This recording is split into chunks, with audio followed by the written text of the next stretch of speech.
મોરબીમાં 1979માં મચ્છુ બે ડેમ તૂટ્યા બાદ ફરીથી નવો બનાવવામાં આવ્યો હતો। નવો ડેમ બન્યાને 40 વર્ષથી વધુ સમય વીતી ગયા બાદ ડેમના 5 દરવાજાનું રિપેરિંગ કરવામાં આવી રહ્યું છે। આ કામગીરી માટે ડેમ ખાલી કરવામાં આવ્યો છે। હાલમાં મોરબીવાસીઓને સૌની યોજના અંતર્ગત નર્મદા કેનાલ દ્વારા પાણી પૂરું પાડવામાં આવી રહ્યું છે। નગરપાલિકાના તમામ વિસ્તારોમાં વધુમાં વધુ 36 કલાકના સમયાંતરે પાણી મળી રહે એ માટે વહીવટીતંત્ર કટિબદ્ધ છે, પરંતુ ગરમીમાં દરેક 24 કલાકે પાણી આપવામાં આવે તેવી લોકોમાં માંગ ઉઠી રહી છે। ઉપરાંત ડેમનું રિપેરિંગ કરવું ખૂબ અગત્યનું હોવાથી મોરબીવાસીઓ થોડી તકલીફ ભોગવીને પણ સહકાર આપે તેવી તંત્ર દ્વારા અપીલ કરવામાં આવી છે। મારું નામ સંદીપ કુમાર વર્મા, ઇન્ચાર્જ નિવાસી અધિક કલેક્ટર। મચ્છુ ડેમનું રિપેરિંગ એ સમયની ખૂબ તાતી જરૂરિયાત હતી। 3 વર્ષથી સરકારે એની મંજૂરી આપી હતી। અગાઉ ખૂબ જૂનો ડેમ છે અને સમયાંતરે એનું રિપેરિંગ જરૂરી હોય છે જેથી કોઈ ડિઝાસ્ટર નિવારી શકે। એટલે આ જરૂરિયાતને ધ્યાને લઈને અમે આ એક સમયગાળો નક્કી કર્યો હતો કે આ સમયગાળામાં આપણે મચ્છુ ડેમનું રિપેરિંગ કરી શકીએ, જેથી ભૂતકાળમાં જેવી હોનારતો થઈ તેવી કોઈ હોનારત આપણે નિવારી શકાય। જેને ધ્યાનમાં લઈને મચ્છુ ડેમનો ગેટનું રિપેરિંગ સ્ટાર્ટ કરવામાં આવ્યું છે। પાણી બાબતની જે જરૂરિયાત છે તે માટે પાણીનો પૂરતો જથ્થો આપણી પાસે અવેલેબલ છે। સરદાર સરોવર નિગમ લિમિટેડ ના એમડી સાથે પણ આપણા કલેક્ટર સાહેબ સતત સંપર્કમાં છે। સિંચાઈ વિભાગના તમામ ઉચ્ચ અધિકારીઓ સાથે સાહેબે સતત સંપર્ક કરીને આપણી પાસે નગરપાલિકા વિસ્તારમાં તેમજ આસપાસના વિસ્તારોમાં પાણી પહોંચાડવા માટેનો જથ્થો સતત અવેલેબલ રહે એ માટેના પ્રયત્નો છે। હાલમાં જે ટાઈમ લેગ વધી રહ્યો છે એનું કારણ એ છે કે લેવલમાં ઘટાડો થયો છે। લેવલમાં જે ઘટાડો થયો હોય એના કારણે આપણે સમજી શકીએ કે પ્રેશર જે ક્રિએટ થવું જોઈએ છેવાડાના વિસ્તાર સુધી પાણી પહોંચાડવા માટે એમાં સહેજ ઘટાડો થયો છે। એના કારણે પાણીનું જે પમ્પિંગ છે સતત કરવામાં આવી રહ્યું છે।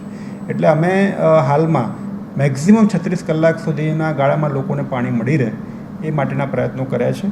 એ માટે GWSSB અને નગરપાલિકા સાથે અમે સતત સંપર્કમાં છીએ અને રિપેરિંગ પણ એની સાથે સાથે યોગ્ય રીતે થઈ જાય એ અમે જોઈએ છીએ। એટલે હાલમાં કોઈ જથ્થાનો પ્રશ્ન, જથ્થો આપણી પાસે એમ્પલ અમાઉન્ટમાં પૂરતા પ્રમાણમાં ઉપલબ્ધ છે। ફક્ત પ્રેશર ઓછું હોવાના કારણે અમારે કામ થોડું વધારે કરવું પડે છે, એટલે સહેજ ટાઈમ લેગ વધારે। અમારો પ્રયત્ન તો એ જ છે કે 24 કલાકમાં જે રીતે અમે પાણી આપતા હતા અગાઉ એ રીતે જ મોરબી નગરવાસીઓને પાણી મળે, પણ સહેજ ક્યાંક સતત પમ્પિંગ કરવાના કારણે અમે 36 કલાકનો અમારો ટાર્ગેટ એક સેટ કર્યો છે। નગરવાસીઓને પણ અપીલ છે કે આ એક આપણી જરૂરિયાત, નગરની સુરક્ષા માટેની જરૂરિયાત છે કે કોઈ હોનારત ભવિષ્યમાં ના થાય, જેથી અમે તો એન્શ્યોર કરીએ જ છે કે પાણી આપણે યોગ્ય રીતે મળી રહે, પણ આપના તરફથી પણ એક સહકારની અપેક્ષા છે કે પાણીનો આપણે કરકસરપૂર્વક ઉપયોગ કરીએ, કોઈ વેડફાટ ના કરીએ અને આપણે સૌ એક નગરજનો તરીકે આપણી જે ફરજ છે પણ નિભાવીએ। 1 મહિનાના સમયગાળામાં અમારે એસ્ટિમેટેડ ટાઈમ છે, અમને સિંચાઈ વિભાગ તરફથી આપવામાં આવ્યો છે।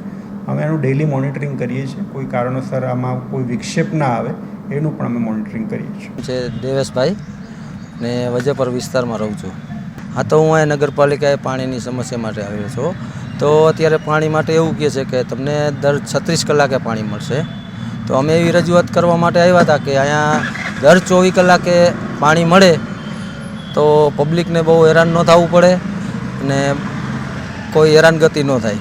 અત્યારે એનું કારણ છે કે તાપમાન દિવસે ને દિવસે વધતું જાય છે 40 થી 45 ડિગ્રી।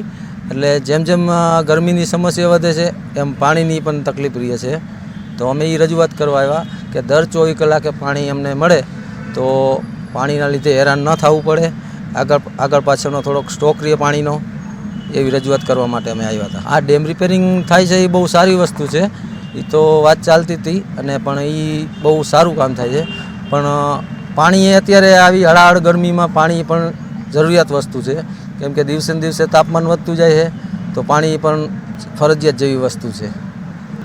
પાણીની દિવસે તકલીફ તો છે, જે ડેમ રિપેરિંગ થાય એ બહુ સારી વાત કહેવાય। 5 દરવાજા જે જર્જરિત થઈ ગયા હતા એ તંત્રને રહીને જાગવાનું આવ્યું કે હોનારત પહેલાં આવ્યું હતું 79 સાલમાં, એવું હોનારત ન આવે તે પહેલાં પાણી પહેલાં પાર બાંધી લીધી સરકારે, બહુ સારી કહેવાય કે દુર્ઘટના ન બને તો બહુ સારું કહેવાય। બીજા નંબર પાણી એક જરૂરી છે। પાણી એટલે બહુ માણસને બહુ, એટલે માનો ને અત્યારે પક્ષીને પાણી નહીં મળતું, માણસને પાણી ક્યાંથી મળે વિચાર તમે કરો। એટલે આ પાણીનું જો 24 કલાક પાણી આપે તો બહુ સારી કહેવાય। અત્યારે તો એકાત્રા પાણી આપે છે, એમાંય આવે ન આવે, આવે ન આવે, લાઇટ વહી જાય તો પછી એમને એમ રહેવાનું રહ્યું। પાણીની વાત જ પૂછો ભાઈ, કારણ કે મેં તમને શું કીધું, જો પાણી આવે તો લાઇટ વહી જાય, લાઇટ આવે તો પાણી વહી જાય, તો અમે કરવાનું શું? અડધી કલાકનો કાપ આપ્યો, અડધી કલાકમાં પાણી ભરાઈ કેવી તમારે? બધા મોટરો આવી ગઈ છે.